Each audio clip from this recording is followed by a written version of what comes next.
Hello दोस्तों, क्या हाल है। तारीख आज 21 नवंबर 2025, दिन शुक्रवार, हिंदी तिथि मार्गशीर्ष महीना शुक्ल पक्ष शुरू हो गया। आज से ही प्रतिपदा यानी एकम तिथि। और आइए बात करते हैं आज के मुख्य समाचार में देश भर की तमाम बड़ी खबरों पर नजर डालते हैं। देखिए, एक तो आज के दिन को वर्ल्ड टेलीविजन डे के रूप में मनाया जाता है, यानी विश्व दूरदर्शन दिवस। हर साल 1996 से ये दिवस मनाने की शुरुआत की गई संयुक्त राष्ट्र महासभा द्वारा। और वहीं आज वर्ल्ड फिशर्स डे यानी विश्व मत्स्य दिवस भी मनाया जाता है। और आज इस मौके पर हमारे देश का मत्स्य पालन विभाग भी 21 नवंबर को नई दिल्ली में ये दिवस मनाएगा। मत्स्य पालन, पशुपालन एवं डेयरी मंत्रालय के अंतर्गत राजधानी में ये दिवस मनाया जाएगा, मत्स्य पालन को बढ़ावा देने के उद्देश्य से, है ना। चलिए आगे बढ़ते हैं अपन खबरों में। देखिए, अगली खबर, 10वीं बार बिहार के मुख्यमंत्री बने नीतीश कुमार और भी उनके साथ 26 नए मंत्रियों ने भी शपथ ली। आखिरकार बिहार की राजनीति में नया सफर एक बार फिर से पुराने अनुभव के साथ शुरू हो चुका है। नीतीश कुमार ने 10वीं बार बतौर बिहार के मुख्यमंत्री पद की शपथ ली और 26 मंत्रियों जिन्होंने शपथ ली उनमें भाजपा के 14 मंत्री, जेडीयू के 8, चिराग के 2 मंत्री और एक मुस्लिम चेहरा भी शामिल रहा। 20 सालों बाद भी बिहार की सत्ता का मानो पर्यायवाची बन चुका है नीतीश। इन 10 बारों में नीतीश कुमार कब कब बिहार के सीएम बतौर कार्यकाल के रूप में रहे, किन किन गठबंधन के साथ, इसकी डिटेल भी आप देख सकते हैं। भाजपा एनडीए के साथ भी बिहार में नीतीश कुमार मुख्यमंत्री काफी टाइम रह चुके हैं। और शपथ ग्रहण समारोह के बाद नीतीश कुमार पीएम मोदी को पटना एयरपोर्ट छोड़ने गए थे। इस दरमियान वो मोदी के पैर छूने लगे, लेकिन पीएम ने उनको रोक लिया। और जब उनके बेटे ने भी नीतीश कुमार के पैर छू रहे थे तो वो इमोशनल हो गए। ये शपथ ग्रहण समारोह से जुड़ी कुछ तस्वीरें भी आप देख सकते हैं। पटना के गांधी मैदान में हजारों की संख्या में लोग बाग इकट्ठे हुए। पीएम मोदी ने शपथ ग्रहण के दौरान भी गमछा लहराकर बिहार वासियों का अभिवादन किया, स्वागत किया। और ये नीतीश कुमार के बेटे हैं जिनको उन्होंने गले लगाया। वहीं देखिए, बिहार चुनाव में बिना लड़े ही कुशवाहा के बेटे बने नीतीश के मंत्री। इस बार बिहार कैबिनेट को 10 नए चेहरे मिले मंत्री पद के रूप में, जिसमें एक मुस्लिम शख्स भी शामिल हुआ और बाहुबली रीत लाल को हराने वाले राम कृपाल को भी मौका मिला। 26 मंत्रियों में से 3 महिलाएं भी हैं और बीजेपी कोटे से भी बिहार में ये 14 मंत्री बनाए गए हैं। चलिए आगे बढ़ते हैं अब अपन खबरों में। देखिए, आप अगली खबर, अब ऑनलाइन शॉपिंग प्लेटफॉर्म आपसे या किसी भी कस्टमर से नहीं वसूलेंगे किसी भी तरीके का हिडन चार्जेस, क्योंकि आखिरकार सरकार के नियम के बाद फ्लिपकार्ट, मिंत्रा, जोमेटो, स्विगी समेत 26 online platform dark pattern free हो चुके हैं। और ये कंपनियां इंटरनल या थर्ड पार्टी ऑडिट के बाद सेंट्रल कंज्यूमर प्रोटेक्शन अथॉरिटी यानी सीसीपीए को सेल्फ डिक्लेरेशन लेटर भी सौंप चुकी हैं। बाकी आए दिन आपको बताऊंगा, जब हम ऑनलाइन शॉपिंग करते हैं तो जो चेकआउट पेज होता है उसके ऊपर हर कुछ ही प्राइस टैग एक्स्ट्रा ऐड कर दिए जाते हैं कंपनियों की तरफ से, जैसे donate for children's education fund. और वो चेकआउट के दौरान छोटा सा अमाउंट ऑलरेडी सेलेक्टेड होता है, राइट। तो सरकार का कहना है कि अब अगर आपको ऑनलाइन किसी भी तरीके की शॉपिंग प्लेटफॉर्म पर इस तरह के हिडन चार्जेस नजर आए तो तुरंत आप शिकायत दर्ज कराएं 1915 इस नंबरों पर। फिलहाल तो 26 प्रमुख ई कॉमर्स प्लेटफॉर्म ने डार्क पैटर्न को खत्म करने के लिए ये अनुपालन की घोषणा की है ना। चलिए अगला अपडेट देखिए,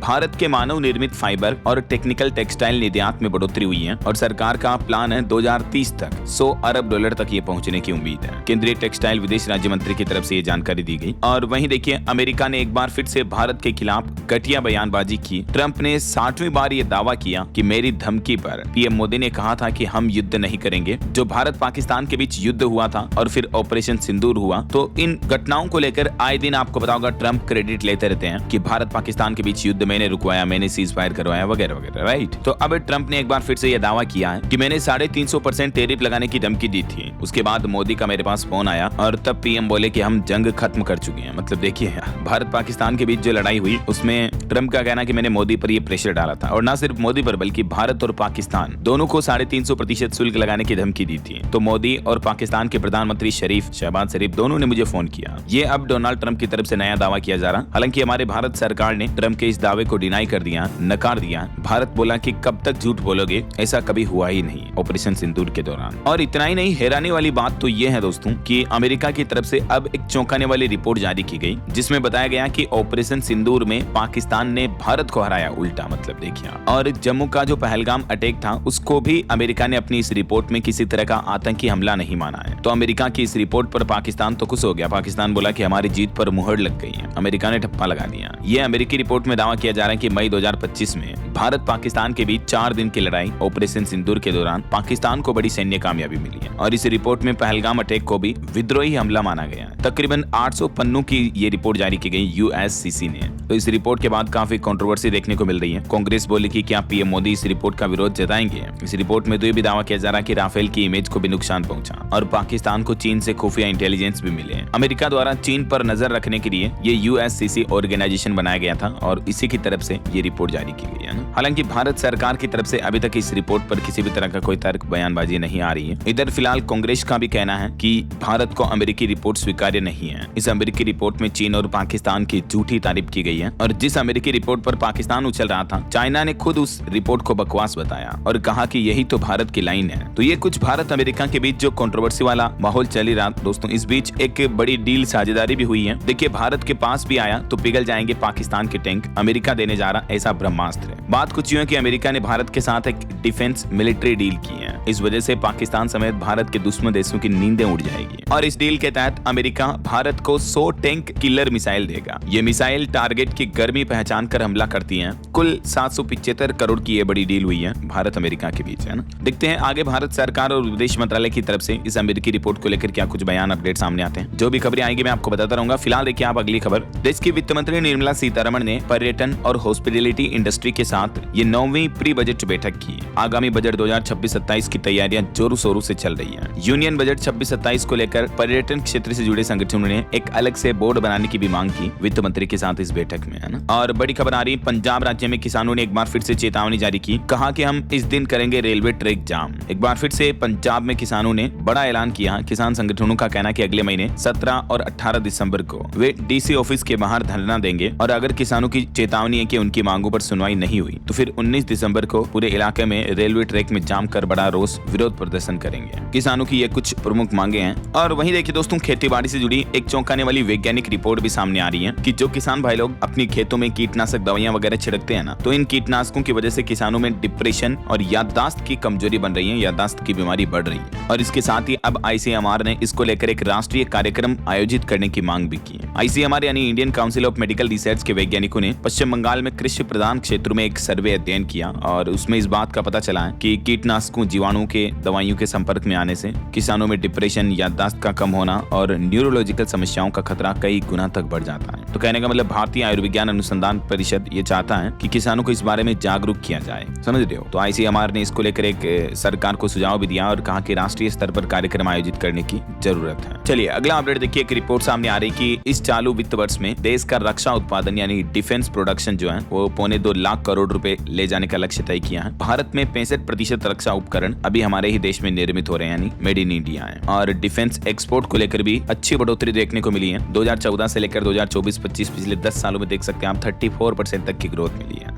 और इसी तरह से भारत के ये डिफेंस प्रोडक्शन के डेटा भी आप देख सकते हैं, पिछले साल के मुकाबले भी इस साल अच्छी बढ़ोतरी हुई है। और वहीं दोस्तों, गृह मंत्री अमित शाह का कहना है कि हमारे देश में सहकारिता क्षेत्र में भी 4 गुना वृद्धि हुई है। NCDC ने दी 95,200 करोड़ रुपए की वित्तीय सहायता भी। चलिए अगला अपडेट देखिए। रेलवे की तरफ से खबर आ रही है, यात्रीगण कृपया ध्यान दें, इस वीकेंड बंद रहेगी भारतीय रेलवे की एक खास सर्विस। टिकट बुक करने से पहले जान ले टाइमिंग। दरअसल 22-23 नवंबर को दिल्ली में रेल टिकट बुकिंग की सेवाओं में कुछ घंटे की रुकावट आ सकती है। दरअसल रेलवे पुराने कोड स्विच को नए से बदलने के कारण पैसेंजर रिजर्वेशन सिस्टम PRS की सेवाएं अस्थायी रूप से बंद रखेगा। यही वजह है कि इस टाइमिंग के दौरान आपको रेलवे टिकट बुकिंग कराने में कुछ दिक्कतों का सामना करना पड़ सकता है ना। चलिए अगला अपडेट देखिए। एक चौंकाने वाली रिपोर्ट सामने आ रही है टेलीकॉम सेक्टर को लेकर कि 100 करोड़ के पार पहुंचेंगे भारत में जल्द ही 5G users. Mobile data consumption भी डबल हो जाएगा। आने वाले 5 सालों के अंदर यानी 2031 तक भारत में 1 अरब से भी ज्यादा 5G ग्राहक हो जाएंगे और मोबाइल डेटा यूज करने के मामले में दुनिया भर में भारत देश का दबदबा आगे भी बना रहेगा। टेलीकॉम सेक्टर को लेकर ये लेटेस्ट रिपोर्ट सामने आ रही है। और वहीं खबर देखिए, देश के वाणिज्य मंत्री पीयूष गोयल बोले कि भारत में इजराइल की कंपनियों के लिए निवेश के ये बड़े अवसर हैं। वाणिज्य मंत्री ने भारत इजराइल व्यापारिक शिखर सम्मेलन को संबोधित किया और इस दौरान कहा कि दोनों देशों के बीच अपार संभावनाएं हैं। और देखिए, इंडिया इजराइल FTA यानी फ्री ट्रेड एग्रीमेंट को लेकर भी तेल अवीव से ये बड़ी खबर आई है।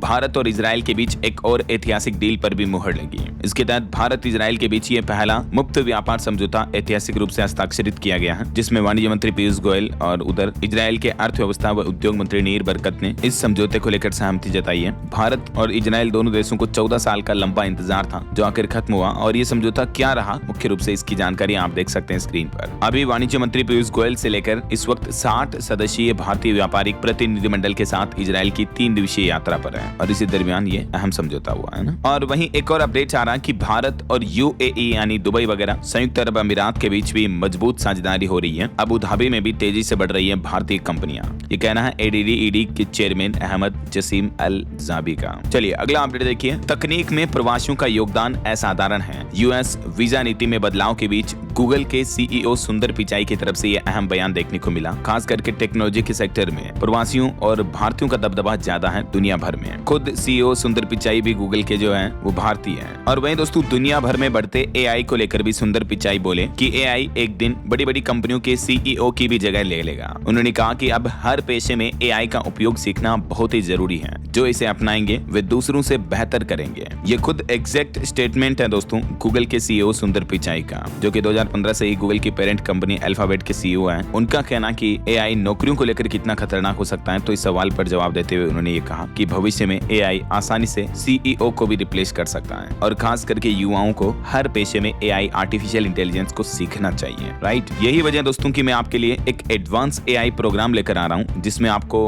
ढेर सारे एआई टूल्स, प्रॉम्प्ट्स वगैरह इन सब चीजों के बारे में सीखने को मिलेगा। तो जल्दी डीएलएस न्यूज चैनल के ऊपर आपको अनाउंसमेंट कर दूंगा मैं, उस प्रोग्राम में आप कैसे ज्वाइन कर पाएंगे वगैरह वगैरह। तो बिल्कुल स्टे ट्यून्ड, आप मेरे साथ बना रहा करो। तभी तो मैं आपको कहता हूं दोस्तों कि अगर आपने अभी तक भी चैनल को सब्सक्राइब नहीं कर रखा ना तो सब्सक्राइब कर लेना और बेल आइकन भी दबा देना, ताकि आप रोजाना आपके अपने डीएलएस भाई के साथ जुड़े रहेंगे और आपको हमेशा इंपोर्टेंट अपडेट्स मिलते रहेंगे, है कि नहीं। चलिए सीधा आगे बढ़ते हैं खबरों में। देखिए आप, बेल्जियम का सर्वोच्च न्यायालय अगले महीने 9 दिसंबर को प्रत्यर्पण के खिलाफ मेहुल चोकसी की अपील सुनेगा। भारत के भगोड़े हीरा कारोबारी मेहुल चोकसी को लेकर अब ये कोर्ट में मसला चल रहा है। और वहीं इधर देखिए आप, अनिल अंबानी की 1400 करोड़ की और प्रॉपर्टी जब्त कर ली ईडी ने। अब तक कुल 9000 करोड़ रुपए की प्रॉपर्टी अटैच कर ली गई है। मनी लॉन्ड्रिंग मामले में ये कार्रवाई की गई ईडी की तरफ से। अनिल अंबानी समूह पर यह बड़ा शिकंजा कसा गया है। और वहीं खबर देखिए, पश्चिम बंगाल की मुख्यमंत्री ममता बनर्जी बोली कि चुनाव आयोग का एसआईआर बहुत ही खतरनाक है, इसे रोकें। उन्होंने इसको लेकर इलेक्शन कमीशन को एक लेटर भी लिखा और कहा कि ये बिना प्लानिंग के हो रहा है। इस बीच बीएसएफ ने भी दावा किया कि रोज तकरीबन 150 अवैध बांग्लादेशी लौट रहे हैं। पश्चिम बंगाल में भी अभी स्पेशल इंटेंसिव रिवीजन यानी एसआईआर की प्रक्रिया चल रही है और इसी को रोकने की मांग की है पश्चिम बंगाल की मुख्यमंत्री ममता बनर्जी की तरफ से, है ना। वहीं खबर देखिए, सुप्रीम कोर्ट ने कहा कि राज्यपाल विधानसभा से पास बिलों को न लटकाएं, बिल मंजूर करें, लौटाएं या राष्ट्रपति को भेजें, लेकिन बिलों को पेंडिंग ना रखें। भले ही ऐसे बिलों की कोई डेडलाइन नहीं होती है, लेकिन फिर भी अगर देरी हुई तो हम उन मामलों में दखल देंगे। ये सुप्रीम कोर्ट ने सख्त चेतावनी जारी की है सभी राज्यों के राज्यपाल विधानसभा वगैरह को लेकर, अलर्ट जारी किया है ना। वहीं खबर देखिए, हमारे देश के आरएसएस प्रमुख डॉक्टर मोहन भागवत ने कहा कि अगर मुस्लिम ईसाई लोग भी भारतीय संस्कृति अपनाएं तो वो भी हिंदू ही हैं। हिंदुत्व धर्म की सीमाओं में नहीं बंधा है, हर एक धर्म को अपनाने वाला भी हिंदू हो सकता है। आरएसएस प्रमुख हिंसा के बाद पहली बार मणिपुर राज्य पहुंचे और यहाँ उन्होंने ये वाकई में बहुत ही एडवांस बयान दिया है, जिसे समझने वाले ही समझ सकते हैं। चलिए बड़ी खबर देखिए, मुस्लिम लोगों के विवाह और तलाक को लेकर सुप्रीम कोर्ट ने एक अहम फैसला सुनाया। कहा कि तलाक ए हसन ये कोई सभ्य समाज में ऐसी प्रथा नहीं है जिसे स्वीकार किया जाए। सुप्रीम कोर्ट ने हैरानी जताते हुए कहा कि ऐसी प्रथाओं का आविष्कार कैसे करते हैं लोग आखिर, और ऐसी प्रथाओं को रोकने के लिए ही कोर्ट को दखल देना पड़ेगा। दरअसल ये तलाक ए हसन क्या होता है, इसको लेकर इस्लाम क्या कहता है, जिस पर सुप्रीम कोर्ट ने नाराजगी जताई है। एक महिला ने याचिका डाली थी। जैसे मुस्लिमों में पहले 3 तलाक होता था ना, 3 बार तलाक तलाक तलाक बोल दिया तो महिला से तलाक हो जाता था, राइट। तो 3 तलाक से अलग है ये तलाक ए हसन। वैसे 3 तलाक प्रथा को तो बंद कर दिया गया हमारे देश में, सरकार ने इसके खिलाफ कानून भी पारित कर दिया है, लेकिन अब तलाक ए हसन क्या होता है, तो इसको लेकर ऑल इंडिया इमाम एसोसिएशन के अध्यक्ष का यह कहना है कि ये मुस्लिम पति पत्नी के बीच एक तुहर के दौरान 3 बार तलाक का कार्य पूर्ण होता है। जैसे अलग अलग समय में 3 बार पति द्वारा महिला को तलाक दिया जाता है। तुहर उस अवधि को कहा जाता है जब महिला हर महीने मासिक धर्म से गुजरती है और फिर पवित्र हो जाती है। तो 3 बार ऐसे सेशन में एक मुस्लिम पति अपनी महिला को जब तलाक तलाक बोल देता है तो उस स्थिति में उसे तलाक माना जाता है, राइट। तो इसी को लेकर सुप्रीम कोर्ट ने कहा कि आखिर इस तरह की अनोखी सभ्यताएं आविष्कार कैसे कर लेते हैं ये मुस्लिम लोग, और तभी सुप्रीम कोर्ट बोला कि ऐसी प्रथाओं में कोर्ट को दखल देना पड़ेगा। और सुप्रीम कोर्ट ने यह भी कहा कि कोई भी पति अपने वकील या किसी अन्य को अपनी ओर से पत्नी को तलाक नोटिस देने का हक नहीं दे सकता है। हम ऐसी परंपराओं से महिलाओं की गरिमा को नुकसान पहुंचाने की इजाजत नहीं देंगे। ये भी तलाक ए हसन पर सुप्रीम कोर्ट ने अहम टिप्पणी की है। तो इस मामले पर भी अभी सुनवाई चल रही है सुप्रीम कोर्ट में, देखते हैं फाइनल फैसला क्या आता है। और फिलहाल देखिए अगली खबर, कांग्रेस सांसद प्रियंका गांधी के पति रॉबर्ट वाड्रा के खिलाफ मनी लॉन्ड्रिंग केस में चार्जशीट पेश की गई। ईडी ने ब्रिटेन के संजय भंडारी से जुड़े केस में उनको मुख्य आरोपी बनाया। आपको पता होगा इसी साल जुलाई महीने में भी इनसे पूछताछ हुई थी और अब ईडी ने इनके खिलाफ चार्जशीट भी पेश पेश कर ली है।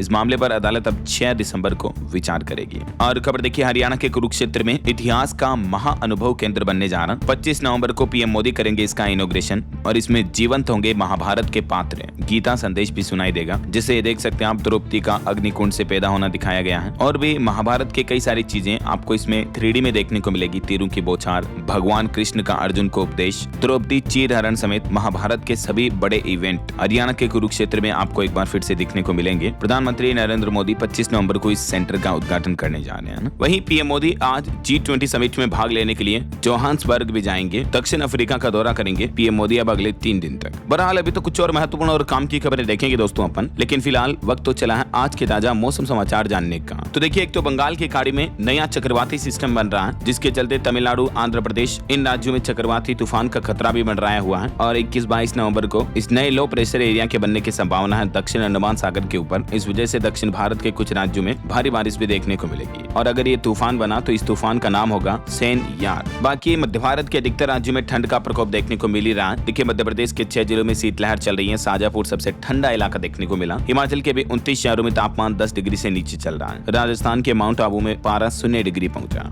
और अभी भी मध्य प्रदेश में अगले 2 दिन शीतलहर चलने की चेतावनी जारी की है। एमपी में भोपाल, इंदौर समेत 6 जिलों में आज भी अलर्ट है। इधर राजस्थान की बात करें तो माउंट आबू में 0 डिग्री टेम्परेचर के बाद बर्फ जमने लगी और उसकी बूंदे भी बर्फ बन गई, देख सकते हैं आप। हालांकि दिन में धूप निकलने के बाद कड़ाके की सर्दी से थोड़ी लोगों को राहत मिली। इधर पहाड़ी राज्य हिमाचल में देखिए 29 शहरों में न्यूनतम तापमान 10 डिग्री से भी नीचे चल रहा है। और उत्तराखंड में भी ठंडी हवाओं से गिरा पूरा तापमान। पहाड़ी इलाकों में बादल छाए, निचले क्षेत्रों में कोहरे की भी चेतावनी। और उत्तराखंड के ऊंचाई वाले जो पहाड़ी इलाके वाले क्षेत्र हैं, वहां बर्फबारी की भी संभावना है। पंजाब में भी देखिए तापमान बढ़ा, 30 डिग्री सेल्सियस तक पहुंच चुका दिन का अधिकतम तापमान। और अभी 2 सप्ताह तक बारिश वगैरह की संभावना नहीं है। वही देखिए, उत्तराखंड में केदारनाथ यात्रा फिर लौटेगी प्राचीन पैदल मार्ग पर। तकरीबन 5.5 किलोमीटर का ट्रैक का कार्य अंतिम चरण में चल रहा है। और अगले साल 2026 से पुराने रास्ते से आप केदारनाथ धाम की यात्रा को वापस कर पाएंगे, है ना। और झारखंड राज्य में अगले 5 दिन मौसम में बदलाव की संभावना है। हल्का कोहरा छाया रहेगा, आंशिक बादल भी देखने को मिलेंगे। कुछ जगहों पर बारिश वगैरह की भी चेतावनी है। 2 डिग्री तक गिरेगा पारा। बाकी और भी अगले 24 घंटों के दौरान मौसम की संभावित गतिविधियां क्या रह सकती हैं, जिसकी जानकारी आप देख सकते हैं। दक्षिण भारत के कुछ राज्यों में बारिश वगैरह की गतिविधियां देखने को मिलेगी, है ना। ओके, और चलिए मौसम के बाद आगे बढ़ते हैं खबरों में। कुछ मार्केट अपडेट्स पर नजर डालते हैं। देखिए आप, स्टॉक मार्केट में सेंसेक्स 446 अंक चढ़कर 85,633 पर बंद हुआ। निफ्टी में भी 140 अंक की बढ़त देखने को मिली है। वहीं रिपोर्ट सामने आ रही कि अडानी एंटरप्राइजेज का शेयर 20% तक चढ़ सकता है, क्योंकि जेपी को खरीदने के प्लान को भी मंजूरी मिली। बड़े बड़े प्रोजेक्ट बनाने वाली कंपनी पूरी दिवालिया हो चुकी है जेपी। और देखिए, उत्तर प्रदेश में अडानी को बड़ा झटका लगा। बिजली नहीं खरीदेगी अडानी से अब यूपी सरकार। लोगों से प्रति यूनिट 75% तक ज्यादा वसूले अडानी कंपनी ने। और जीएसटी की दर भी कम नहीं की। यही वजह है कि उत्तर प्रदेश विद्युत नियामक आयोग ने अडानी पावर से 1500 मेगावाट बिजली खरीद के प्रस्ताव पर तत्काल रोक लगा दी है। और खबर आ रही, पूरी तरह विदेशी हो जाएगी फॉर्च्यून बनाने वाली कंपनी। अडानी ग्रुप बेचेगा इसकी आखिरी 7% हिस्सेदारी भी है। अडानी ग्रुप ने AWL एग्री बिजनेस लिमिटेड में अपनी हिस्सेदारी को बिल्कुल एग्जिट करने का प्लान कर लिया। तो ये कुछ मार्केट अपडेट्स चल रहे हैं। और चलिए आगे बढ़ते हैं दोस्तों अब अपन खबरों में। देखिए, खबर आ रही, उत्तराखंड में बड़े स्तर पर सी बकथॉर्न का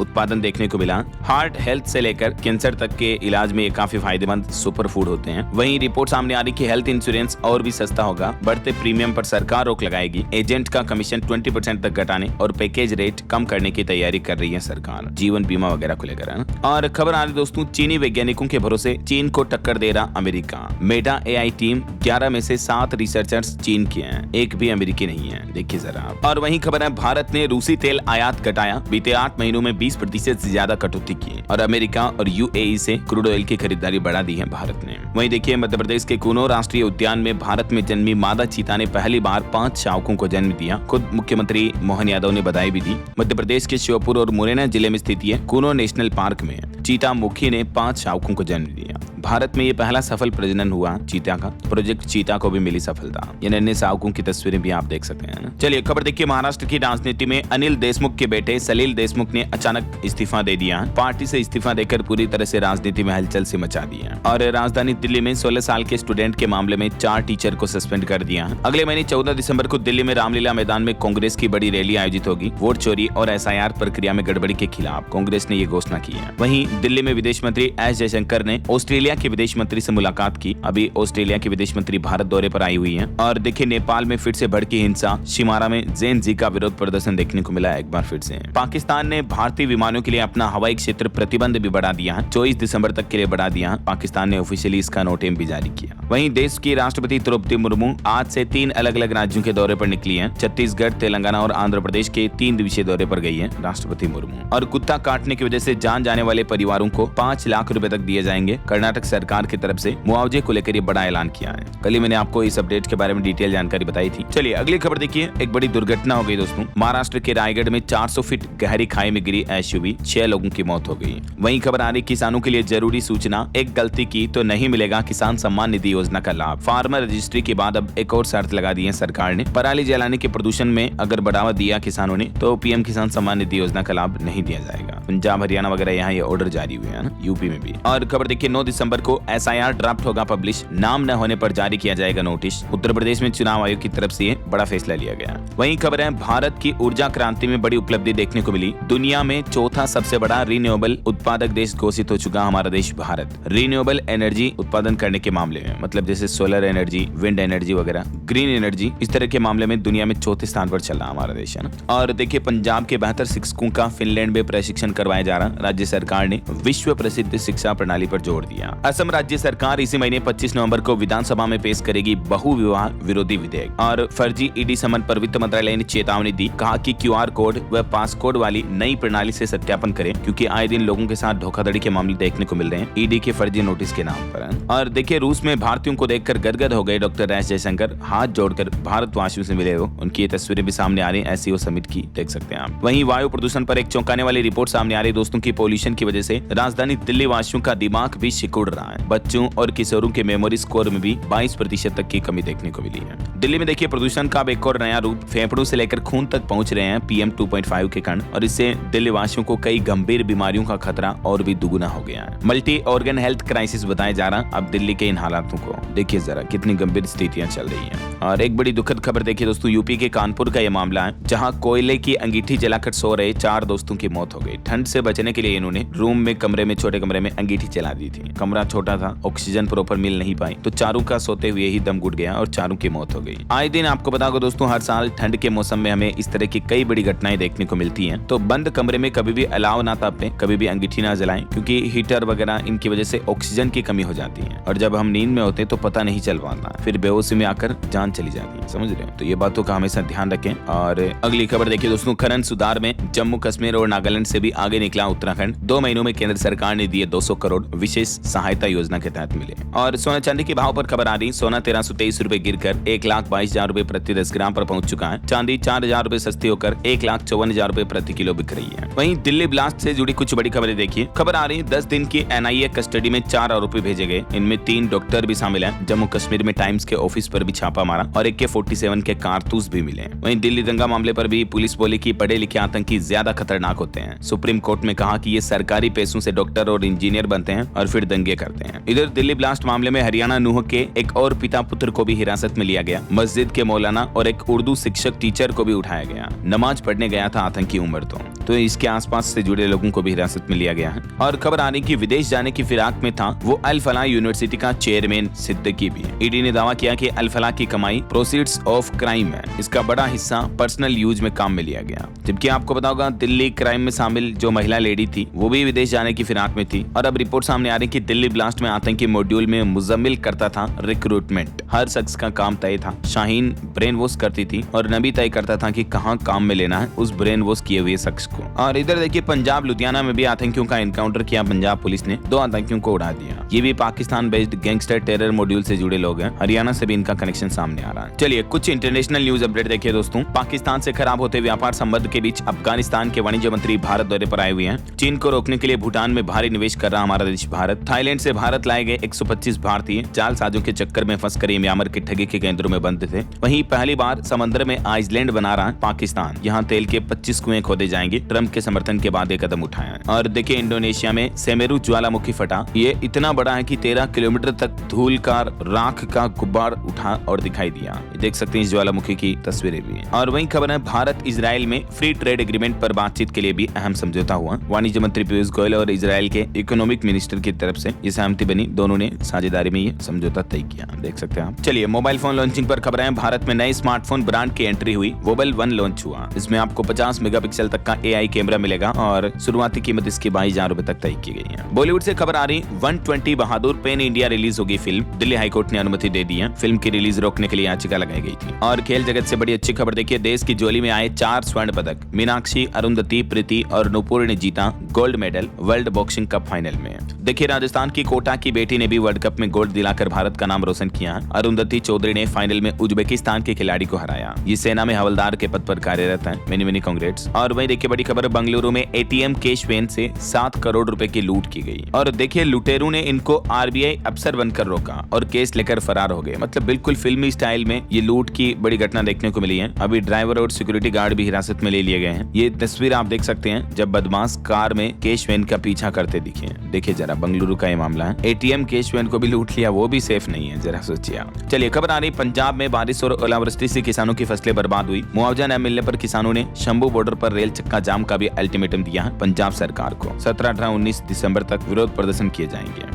और खबर है उत्तर प्रदेश में मुख्यमंत्री योगी आदित्यनाथ आने वाले शनिवार को प्रयागराज दौरे पर जाएंगे। माघ मेले की समीक्षा बैठक करेंगे। चलिए आगे बढ़ते खबरों में देखिए कुछ और अपडेट्स। केंद्रीय प्रयोगशालाओं में 63 और राज्य लैब में 148 दवाओं के गुणवत्ता मानक फेल पाए गए। CDSCO की रिपोर्ट में बड़ा खुलासा सामने आ रहा। वहीं भारतीय रिजर्व बैंक RBI के गवर्नर का कहना है कि हम उभरते जोखिमों पर सतर्क हैं। वित्तीय स्थिरता पहले नंबर पर है। और रुपये की गिरावट पर भी बोले गवर्नर मल्होत्रा कि डॉलर की वैल्यू बढ़ रही है, रुपये की वैल्यू गिर नहीं रही है। ऐसा रुपये के गिरने की वजह भी डॉलर बताई उन्होंने और बोले कि RBI कोई लेवल सेट नहीं करता है। अच्छा वैसे एक रिपोर्ट भी सामने आ रही कि अगले साल मार्च 2026 तक रुपये में गिरावट और भी तेज आ सकती है। 90 रुपए प्रति $US के नजदीक पहुंचने का अनुमान है। वहीं दोस्तों महंगाई पर बड़ी खबर आ रही। देखिए टमाटर के दाम बेकाबू हो गए। पिछले 15 दिन के अंदर 50% रेट बढ़ गए। ऑल इंडिया का एवरेज प्राइस 46 रुपए प्रति किलो तक पहुंच गया है। वहीं देखिए सेबी अध्यक्ष का कहना है कि अगले 3 से 5 साल में दोगुना होगा भारत का निवेशक आधार। सेबी अध्यक्ष तुहिनकांत पांडे ने दावा किया है। और स्पेशल सोलर एनर्जी पर एक रिपोर्ट सामने आ रही दोस्तों कि भारत बना सौर ऊर्जा में दुनिया का तीसरा सबसे बड़ा उत्पादक, जिसमें उत्तर प्रदेश राज्य ने भी रिकॉर्ड क्षमता हासिल की है भारत को सोलर एनर्जी में आगे बढ़ाने के लिए, है ना।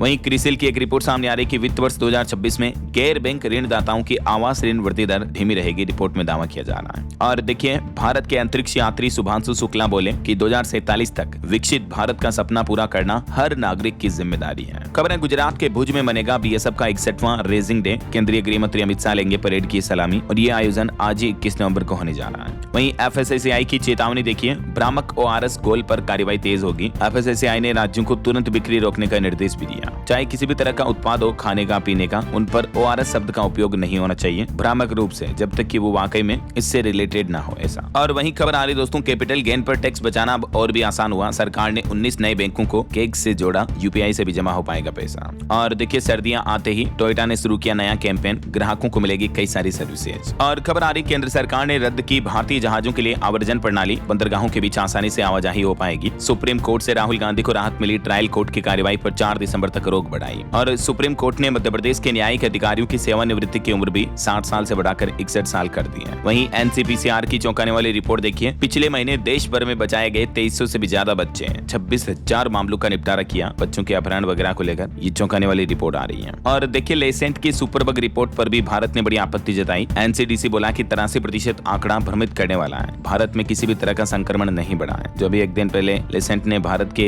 लोगों की दवाइयां, एंटीबायोटिक वगैरह के असर को लेकर जो रिपोर्ट जारी की थी, तो इस पर भारत ने आपत्ति जताई है। देख सकते हैं आप डिटेल भी। वहीं भारत में जलवायु संकट का डर बढ़ता ही जा रहा। 2025 के 99% दिन आपदाओं से प्रभावित रहे। 4 वर्षों में 400% फसलों को नुकसान हुआ है। क्लाइमेट चेंज की वजह से बहुत गंभीर हालात हो रहे हैं। भविष्य में और भी गंभीर स्थितियां हो सकती हैं ऐसा। और देखिए खबर आ रही दोस्तों की दुनिया मांग रही है अब भारत के हथियार। रक्षा उत्पादन में भी रिकॉर्ड हासिल किया भारत ने और डिफेंस एक्सपोर्ट में भी बढ़ोतरी हासिल की। मैंने आपको दोनों के डेटा बताए थे। वहीं खबर है संसद के शीतकालीन सत्र से पहले सरकार ने बुलाई सर्वदलीय बैठक। केंद्रीय मंत्री किरण रिजिजू ने सभी दलों के लीडर्स को चिट्ठी लिखी है। और इस बार शीतकालीन सत्र जो है अगले महीने 1 से 19 दिसंबर तक चलेगा ना। और खबर देखिए 5 जोन 5 महीने और 6 राज्यों के नेता शामिल होंगे। पश्चिम बंगाल के विधानसभा चुनाव 2026 को फतह करने के लिए बीजेपी ने अभी से ही कमर कसना शुरू कर लिया है। वहीं खबर है अंडमान निकोबार के पास मिसाइल परीक्षण की तैयारी की जा रही है। भारत ने नोटेम जारी किया 25 से 27 नवंबर के बीच ये मिसाइल टेस्ट होगा इस एरिया में, है ना। और देखिए अमेरिका में भारत को एक और बड़ी सफलता मिली, पकड़ा गया मोस्ट वांटेड नौनी राणा। वहीं खबर है 1 दिसंबर से बदल जाएगा बनारस स्टेशन का कोड, अब BSPS नहीं बल्कि BNRS टाइप करना होगा। टिकट बुकिंग के दौरान ये रेलवे स्टेशन का कोड बदल रहा है। और वहीं देखिए दोस्तों मध्य प्रदेश में भी पर्यटन को मिली नई उड़ान, शुरू हुई PM श्री हेली पर्यटन सेवा, जिससे टूरिज्म को बढ़ावा मिलेगा। और खबर आ रही एक्सिस बैंक के ग्राहकों के लिए खुशखबरी, फ्री में पाएं easy dinner prime membership. Axis bank की तरफ से 1 साल तक के लिए ऑफर निकाला गया है। और उत्तराखंड में वन और उपवन क्षेत्राधिकारियों के लिए अच्छी खबर है, उनका वर्दी भत्ता बढ़ाकर दुगुना कर दिया है। अब 45 रुपए हर महीने के स्थान पर 300 रुपए तक दिया जाएगा ये भत्ता वगैरह, है ना। और देखिए यूपी के लोगों को रोजगार से लेकर सरकारी योजनाओं तक का मिलेगा लाभ, बहुत काम आएगी ये एक ही ID। अगर आपके पास राशन कार्ड नहीं है तो फैमिली ID राशन कार्ड की तरह काम करेगी। यूपी सरकार की तरफ से नया प्लान बनाया गया, देख सकते हैं आप। और खबर है हिमाचल में मनाली लेह हाईवे पर 6 महीने तक नहीं कर पाएंगे सफर, यह हाईवे अब 6 महीने तक बंद रहेगा बर्फबारी वगैरह की वजह से। वहीं हिमाचल सरकार ने हायर एजुकेशन लोन की योजना में बड़ा बदलाव किया, 1% ब्याज पर मिलेगा 20 लाख रुपए तक का ऋण, और आय सीमा भी इसमें बढ़ाई गई है। इनकम लिमिट कितनी बढ़ाई गई देख सकते हैं आप डिटेल, 12 लाख रुपए कर दिया आय सीमा को बढ़ाकर। और हिमाचल में पंचायत सीमा बदलाव रोकने पर भी विवाद पैदा हुआ, तो सुक्खू सरकार ने नियमों के विपरीत बताया चुनाव आयोग का नोटिफिकेशन। चलिए कुछ और स्टेट न्यूज अपडेट देखिए फटाफट से। देखिए मध्य प्रदेश के मेडिकल कॉलेजों में मोबाइल पर बन रहे डॉक्टर, 19 में से 7 में फैकल्टी और लैब भी नहीं है। डॉक्टर बोले कि कॉलेज बना दिए, सुविधाएं नहीं बढ़ी है। इधर राजस्थान में देखिए सरकारी शिक्षक अब करियर काउंसलिंग पढ़कर स्टूडेंट्स को देंगे गाइडेंस, स्कूलों में स्टूडेंट को करियर फील्ड चुनने में भी काउंसलिंग करेंगे, मॉड्यूल का विमोचन भी किया गया। वहीं राजस्थान में राशन डीलर रविवार को भी करेंगे EKYC, आदेश जारी हुआ। मध्य प्रदेश में रिटायर्ड जजों को अब नहीं देना पड़ेगा लाइफ सर्टिफिकेट, सरकार ने वापस लिया आदेश। मध्य प्रदेश के मुख्यमंत्री मोहन यादव आज विदिशा आएंगे, 39 करोड़ के लोकार्पण और भूमि पूजन करेंगे। वहीं यूपी अयोध्या में 24 नवंबर को मठ मंदिरों पर फहरेगा भगवा ध्वज, संतु महंतों की बैठक भी हुई। उत्तर प्रदेश में लखनऊ समेत यूपी में 22 नवंबर से लेखपालों का भी महा आंदोलन शुरू होने जा रहा। ओके, और चलिए कुछ एजुकेशन पर अपडेट देखिए। रेलवे की RRB NTPC भर्ती के लिए आवेदन की आखिरी तारीख बढ़ी, अब 27 नवंबर तक ग्रेजुएट्स अप्लाई कर पाएंगे। वहीं रेलवे में अप्रेंटिस के भी 4116 पदों पर भर्ती निकली हुई है। इसकी लास्ट डेट रहेगी 24 दिसंबर और इसमें 25 नवंबर से आवेदन शुरू होंगे। वहीं राजस्थान चपरासी भर्ती के पदों को भी बढ़ाया जा सकता है, 53,000 से बढ़ाकर 60,000 से भी ज्यादा पद करने की उम्मीद है। रिक्त पदों पर जल्दी फैसला लेगी राजस्थान सरकार। और राजस्थान के स्कूलों में हाफ ईयरली एग्जाम भी शुरू हुई है। 9वीं से 12वीं तक के स्टूडेंट्स के लिए प्रदेश भर में एक ही पेपर है, बोर्ड एग्जाम की तरह पेपर पैटर्न लागू हो रहे हैं ऐसा। और IBPS क्लर्क प्रीलिम्स का रिजल्ट भी जारी हो चुका है। ओके, और अंत में दोस्तों आज के राशिफल पर नजर डालते हैं। तो देखिए मिथुन राशि वालों की तरक्की में और नौकरी में अच्छी सफलता के योग दिख रहे हैं। कन्या राशि के लोगों को रुका हुआ पैसा भी मिल सकता है। और भी कुछ अलग अलग राशियों का राशिफल आप देख सकते हैं स्क्रीन पर। और हाँ दोस्तों, आप मुझे कमेंट करके बताइए कि सौर ऊर्जा के मामले में अभी दुनिया में भारत कौन से नंबर पर पहुंच चुका है, कमेंट करके बताइए। सोलर एनर्जी के मामले में सही जवाब देने वाले लोगों को रैंडमली सेलेक्ट होने पर DLS न्यूज टीम की तरफ से एक शानदार सरप्राइज गिफ्ट जीतने का मौका मिलेगा। और इसी के साथ ही अगर आपको वीडियो अच्छा लगा तो इसे लाइक करना, शेयर करना, DLS न्यूज चैनल को सब्सक्राइब करके बेल आइकन जरूर दबा देना, रोजाना ऐसे इंफॉर्मेटिव जानकारियां, महत्वपूर्ण समाचार देखते रहने के लिए। ओके, ख्याल रखिएगा अपने आप का, अपने परिवार का। मिलेंगे अगले नेक्स्ट अपडेट में, तब तक के लिए जय हिंद, जय भारत, वंदे मातरम।